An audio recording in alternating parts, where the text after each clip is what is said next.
Алло, Сейбек Минусбек Баматкирей. Я жительница села Икажево, Бекова Молтхан. В первую очередь я хочу поблагодарить вас за стабильность у нас в республике, за покой. Я застала разные времена. И войну, и голод, и все. Как сейчас спокойно у нас не было никогда. И еще я хотела попросить. У нас в больнице в Москве имени Бурденко работает врач-хирург Миржоев Идрис Салманович.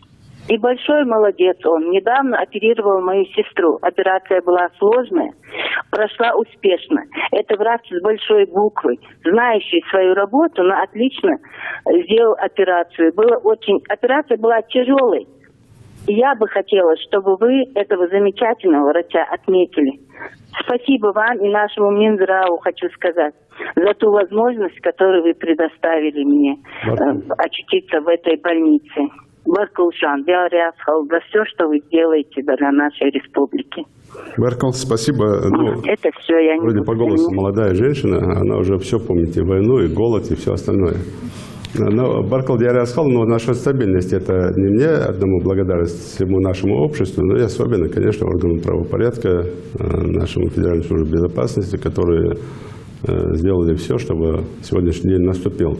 Насчет Бурденко, Миржоева, молодец. У нас много, кстати, врачей работает. Я там посещаю больницы, там всегда вижу наших врачей.